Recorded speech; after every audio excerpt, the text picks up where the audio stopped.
Que l'Éternel, que le Seigneur vous bénisse abondamment. Et nous savons que la bénédiction, eh bien, c'est le Seigneur qui la donne.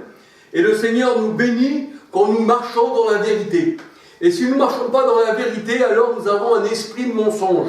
Et nous savons que le menteur, eh bien, la parole de Dieu, elle dit que c'est, eh bien, le diable, l'adversaire de nos âmes. L'adversaire, il veut toujours nous induire en erreur, toujours en nous faisant marcher dans le mensonge.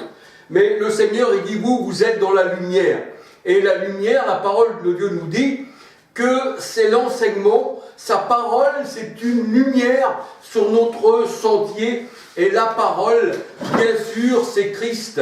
Jean 1,14, c'est lui l'enseignement, car son nom, c'est la parole de Dieu. Apocalypse 19, verset 13, il me semble. Alors aujourd'hui, j'aurais voulu vous parler du dehors et du dedans.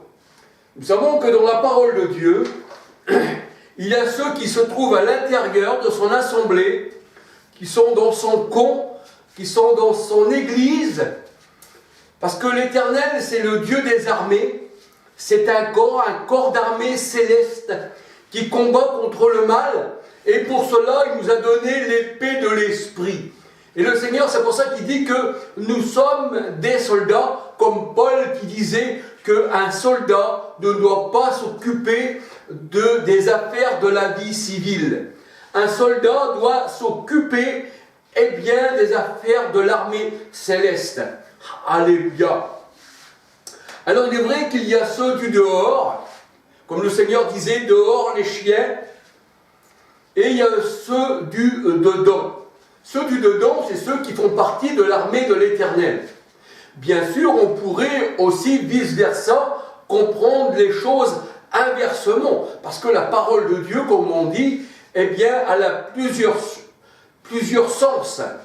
Mais là, on va se laisser guider. Alors, le dehors et le dedans. Nous regardons dans Romains 2,28. Romains 2,28. Et ce qui nous est dit dans la parole du Seigneur.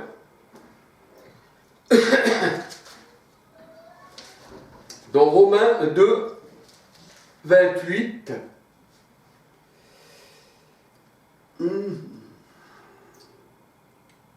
Alors la parole de Dieu nous dit dans Romains 2, 28, le juif, ce n'est pas celui qui en a les apparences. On peut se mettre des phylactères sur les mains, autour du bras, sur le front, sur le fronton. On peut être habillé d'une manière pieuse, tout en reniant le Seigneur. On peut paraître beau aux hommes, mais en vérité, à l'intérieur, on peut être des murailles blanchies. À l'intérieur, on peut avoir un enseignement qui est faux. On peut avoir à l'intérieur de nous, bien que l'on soit beau du dehors, on peut avoir à l'intérieur de nous la mort. C'est pour ça que le Seigneur disait aux pharisiens, vous êtes des cimetières, vous êtes des murailles blanchies qui paraissaient être beaux du dehors, mais l'intérieur, c'est la mort. Alors, Romains 2, 28 nous dit, le juif, ce n'est pas celui qui en a les apparences, et la circoncision, ce n'est pas celle qui est visible dans la chair. Voyez-vous, toute chose qui est visible dans la chair n'appartient pas au Seigneur. On regarde à l'invisible, mais on ne regarde pas aux choses visibles. 2 Corinthiens 4, 18. Mais le juif, Romains 2, 29, c'est celui qui l'est intérieurement. Et la circoncision, c'est celle du cœur, de la pensée. C'est ce qui nous est dit dans la parole de Dieu. La circoncision, c'est celle du cœur, selon l'esprit, mais non selon la lettre. Et la louange de ce juif ne vient pas des hommes, mais vient de Dieu. Ça veut dire qu'il y a des juifs selon la chair, 1 Corinthiens 10, 18, et tout cela vient des hommes qui ont annulé le commandement de Dieu au profit de leur tradition humaine. Ils louent le Seigneur des lèvres, mais le cœur est éloigné. Mais nous avons la circoncision du cœur. Et quand nous avons la circoncision du cœur, qui n'est pas faite d'une main d'homme, Colossiens, je crois 3, 11 ou 2, 11, qui a été faite de la main de Christ, eh bien, on peut dire qu'on appartient au Seigneur. Alléluia. Parce que c'est lui-même qui nous a circoncis.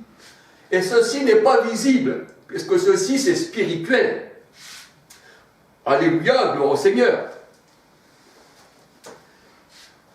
Et c'est vrai que ces versets au-dedans et au-dehors, eh bien, ce sont des mots opposés, mais qui ont une grande importance dans les Saintes Écritures.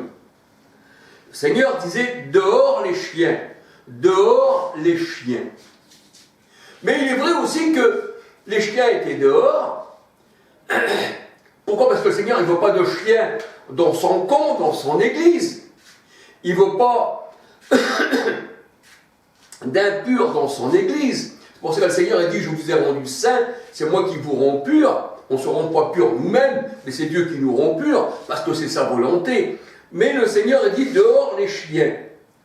Mais il est vrai aussi que cette femme, eh bien, elle mangeait aussi les miettes sous la table du Seigneur. Et elle disait, les petits chiens, Seigneur, eh bien, mange les miettes sous la table. Et là, nous voyons qu'il y a aussi des chiens, le Seigneur a mis aussi pour des chiens, ceux qui mangent les petites miettes sous la table.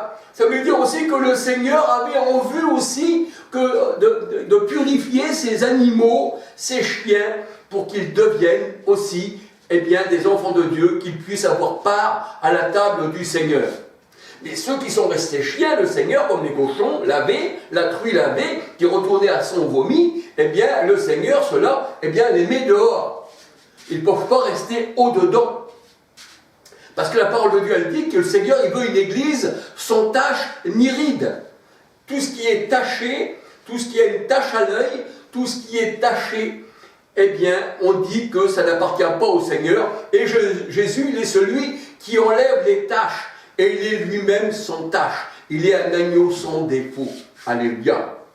Parce qu'il y avait des brebis aussi aveugles, et des brebis, on va dire, sourdes, et qui étaient muettes comme des idoles. Et là, le Seigneur, on voit eh bien qu'il les a admis dans son assemblée, alors que dans l'Ancien Testament, la brebis boiteuse, la brebis galeuse, elle ne pouvait pas rentrer dans l'assemblée de l'Éternel.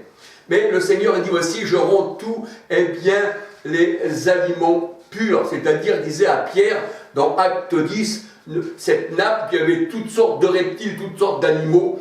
Pierre, ce que Dieu a rendu pur, ne le regarde pas comme impur. Et là, nous voyons qu'il parlait, le Seigneur, eh bien, des païens. Alléluia. Parce que l'homme, dans la parole de Dieu, dans Ecclésiaste 3,18, est considéré comme une bête. Celui qui n'a pas l'esprit de Dieu. Alors, dehors les chiens, nous dit la parole de Dieu. Et ils n'héritent pas la nouvelle Jérusalem. Apocalypse 22, versets 14, 15, et Apocalypse 21, 9, 10, 27, c'est-à-dire, n'héritent pas, les chiens n'héritent pas, eh bien, la nouvelle Jérusalem, c'est-à-dire le jardin de Dieu. Le jardin, pourquoi? Parce que Jérusalem, c'est le jardin de Dieu, c'est l'épouse du Christ. Alléluia. Et le Seigneur, il dit que nous sommes comme des jardins arrosés, et la parole de Dieu nous dit, et l'Éternel, dans le Cantique des Cantiques, est entré dans son jardin. Alléluia. Alors, ceux du dehors ne connaissent pas les paraboles, les mystères de Dieu. Ils sont aveugles et n'entendent pas et ne comprennent pas. Pour eux, tout se passe en paraboles. Marc 4, 10, 11, 12. Et leurs yeux ont été fermés, non par un démon imaginaire, mais par le Seigneur. Jean 12, verset 37 à 41. Alors, il nous est dit de ne pas juger ceux du monde. Ne pas juger ceux du monde, ceux de l'extérieur, ceux du dehors. C'est Dieu qui les juge. 1 Corinthiens 5, verset 12-13. Et le Seigneur, dans 1 Corinthiens 5, verset 13, il dit « Enlevez le méchant du milieu de vous, c'est-à-dire celui du dehors. Remettez-le dehors, parce qu'il n'a aucune part avec l'assemblée des saints. Parce que celui du dehors, eh bien, fait partie de ceux qui sont malsains. Alors le Seigneur a dit, ôtez le méchant du milieu de vous, mettez-le dehors. Alors on peut lire aussi 1 Corinthiens 5, versets 1 à 13. Il nous est dit d'enlever le levain, enlever le méchant, enlever le méchant du milieu de vous, parce que le méchant est comparé à du levain qui fait lever toute la pâte. C'est pour ça que le pain, Christ est le pain vivant, et dans Christ, il n'y a aucun levain. Et c'est pour ça que le Seigneur disait, méfiez-vous du levain des pharisiens. Vous savez, si on met un peu de levain dans la pâte, eh bien le pain grossit. Mais le Seigneur ne veut pas du pain levé. Il veut du pain qui est humble, du pain plutôt abaissé, et c'est lui qui le fait lever. Hein, c'est pour ça que le Seigneur dit, enlevez le méchant qui ferait lever toute la pâte par sa ruse. Et là, il pourrait corrompre, bien sûr, les faibles. C'est pour ça que celui qui vient avec du levain, qui lui-même représente ce levain, eh bien, on doit le mettre dehors. Et un enfant du Seigneur doit avoir un bon témoignage envers ceux du dehors. C'est pour ça que le Seigneur a dit, vous êtes des lampes qui brillent dans les ténèbres. Donc, si ta lampe brille, si tu as l'huile, si tu as l'Esprit du Christ, Romains 8, 9, eh bien, tu es devenu un lampadaire qui éclaire aussi le dehors. Et c'est pour ça qu'il est dit que tu dois avoir un bon témoignage envers ceux du dehors. Qu'en voyant vos bonnes œuvres, eh bien, ils se disent, eh bien, cette personne, eh bien, elle a quelque chose de spécial. Pourquoi? Parce que c'est Dieu qui l'éclaire. 1 Timothée 3, verset 7. Colossiens 4, verset 5. Et 1 Thessaloniciens 4, verset 12. Ayez un bon témoignage envers ceux du dehors. Romains 2, 27, 28, selon certaines versions des Écritures, il nous est dit que le vrai juif n'est pas celui qui l'est au dehors, selon l'apparence, mais c'est celui qui l'est au dedans. Et celui du dehors, c'est la chair. 1 Corinthiens 10, 18. Le juif du dedans, lui, est spirituel. Et nous savons que le salut vient des juifs, et que Christ était juif, et que tous les disciples étaient juifs. C'est pour ça qu'il est dit, ne vous éloignez pas de Jérusalem. C'est pour ça que le Seigneur ne veut pas qu'on soit rattaché à Rome. Parce que la doctrine de Rome, ce n'est pas Christ. Rome est venu beaucoup plus tard. Les disciples étaient quand même sauvés sans la doctrine de Rome, et des protestants qui sont venus par la suite pour essayer de semer dans le champ de Dieu de l'ivraie. La parole de Dieu a dit qu'elle est juive selon la chair, ceux qui sont du dehors, mais qui au-dedans de eux sont des loups ravisseurs. Matthieu 7, verset 15. Alléluia. Ils paraissent beaux au dehors, mais au dedans, ils sont pleins d'ossements et de morts. Ce sont des cimetières, des sépulcres blanchis. Ils nettoient aisément la coupe du dehors, mais à l'intérieur de la coupe, leur bain est frelaté. Leur apparence au dehors paraissent aux hommes des lumières, mais à l'intérieur de la coupe, leur vin, c'est du plan de Sodome et Gomorrhe. Matthieu 23, versets 25 à 28, et Deutéronome 32, versets 32 à 34. Le Seigneur a dit au-dedans d'eux, ils nourrissent la fraude. Ils nourrissent la fraude. Ils ne la font pas mourir, ils la nourrissent. Proverbe 26, versets 24 à 28. Et c'est au-dedans de leur cœur mauvais que viennent les mauvaises pensées. Ecclésiaste 8, verset 11. Marc 7, verset 15 à 23. C'est au-dedans de leur cœur que viennent les mauvaises pensées. Et ces pensées-là sortent de leur cœur mauvais et pervertissent les âmes mal affermies au Seigneur. Ces gens-là, eh bien, ils se font passer pour être la lumière véritable, mais le Seigneur, il dit, c'est Satan, l'ennemi, qui se déguisent en anges de lumière pour perdre les âmes. Et il n'y a rien du dehors qui ne peut entrer en nous et nous souiller. Pourquoi? Parce qu'on appartient au Seigneur. Pourquoi? Parce qu'on est éveillé et le Seigneur dit qu'on doit se méfier de l'ennemi. Et un enfant de Dieu, quelqu'un de fort, ne peut être souillé par Satan, la mauvaise pensée. Matthieu 16, versets 20, 22, 23. Et au-dedans de l'homme spirituel, il y a aussi des combats contre les mauvaises pensées. Et au dehors, il y a aussi des craintes. Pourquoi? Parce qu'il y a aussi les ennemis, la chair, ceux qui sont contre Dieu. Il y a aussi les faux frères. Alors c'est pour ça qu'en dehors, il y a aussi des craintes. Crainte des gens charnels, crainte des antichrists. C'est ce que nous dit la parole de Dieu. 2 Corinthiens 7, versets 5-6. C'est dehors qu'il y a, eh bien, les pierres, les cœurs de pierre. Les cœurs de pierre qui sont là pour nous lapider. Et c'est pour ça que le Seigneur il dit qu'il faut sortir du camp. Il faut sortir du camp. C'est-à-dire là, quand le Seigneur a dit qu'il faut sortir du camp, il faut sortir du camp de l'ennemi. Apocalypse 18, 4, sortez du milieu d'eux, mon peuple. Il faut sortir de ce camp malfaisant. 1 Roi 21, verset 10. Et vous savez, quand Christ est venu, quand il a été à Jérusalem qui tue les prophètes, Matthieu 23, verset 37, Jérusalem qui tue les prophètes, eh bien, les gens pensaient, tous ces gens-là qui ne l'ont pas accepté, les ténèbres n'ont pas accepté Christ, eh bien, ils ont pensé que Christ lui-même était impur. C'est pour ça que la parole de Dieu, elle dit, ils l'ont fait mourir hors du camp, alors que Christ était là pour leur donner la vie. Mais eux, ils étaient rassasiés de la loi de Moïse, ils avaient bien mangé, ils avaient bien digéré, et ils n'avaient plus de place dans leur cœur pour mettre eh bien, la parole de Christ. Parce que ces Juifs, selon la chair, étaient assis dans la chair de Moïse. C'est ce que disait le Seigneur Jésus-Christ. Bien qu'ils avaient annulé les commandements de Dieu. Alors il faut sortir du camp. 1 Roi 21, 10 et Lévitique 24, verset 14.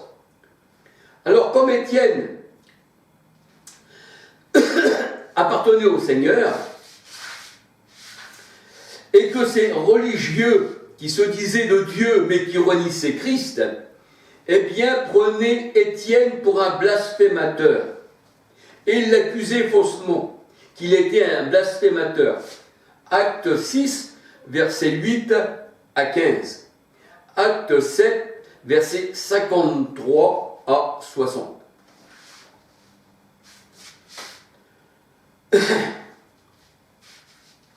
Alors c'est vrai que tous ces faux témoignages contre Étienne,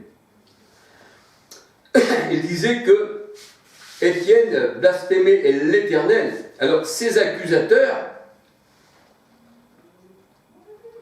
savaient que, en accusant Étienne, eh bien qu'ils amèneraient Étienne à être lapidé.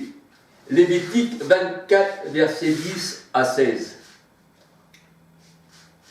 Et les véritables pierres pour lapider, parce qu'il y a des pierres, les pierres c'est lapider, c'est pour lapider. Les véritables pierres qui lapident dans la parole de Dieu spirituellement, c'est les cœurs de pierre. C'est ceux qui n'ont pas eu le cœur de chair dans Ézéchiel 36, 25, 26, 27. Ça représente la loi qui lapide. Selon notre loi, il doit mourir, cherchant des pierres, et que le premier de vous, eh bien, qui est sans péché, disait le Seigneur, au sujet de la femme adultère, eh bien, qu'ils prennent la première pierre et qu'ils la jettent contre elle. Et là, aucun de ceux qui avaient écouté ces paroles du Seigneur n'osa jeter une pierre. Pourtant, leur cœur de pierre était là pour lapider. C'est le symbole des cœurs de pierre. C'est le symbole du péché. C'est ce que nous dit la parole de Dieu. Dans Jean 8, versets 7, 9, 10, 11. Et si leur cœur avait été bon, ils auraient eu compassion de la femme adultère au lieu de lui jeter la pierre.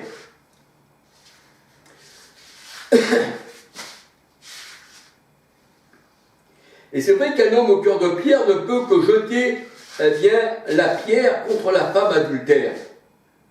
Ils ne vont pas lui jeter des fleurs, hein, c'est certain.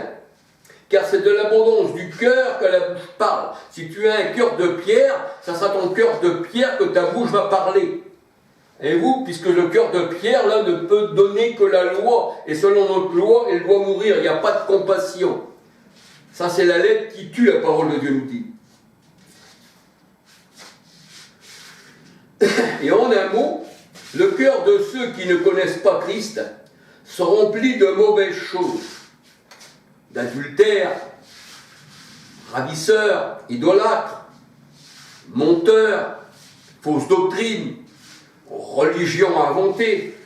Marc 7, versets 20 à 23. C'est pour ça que le Seigneur dit qu'il faut pardonner de tout notre cœur. Matthieu 12, versets 34-35. Pardonnez de tout votre cœur. Matthieu 18, verset 35. Parce que c'est de l'abondance du cœur que la bouche parle. Si tu ne pardonnes pas de tout ton cœur n'est pas circoncis. Et la parole de Dieu nous dit que celui qui n'aime pas reste dans la haine, et celui qui n'aime pas, l'amour de Dieu n'est pas en lui.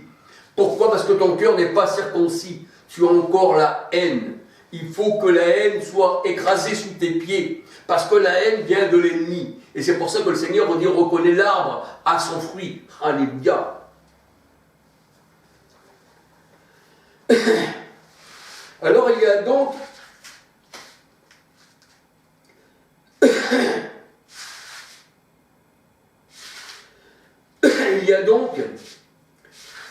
l'intérieur de l'homme et il y a donc aussi l'extérieur. 2 Corinthiens 4, verset 16.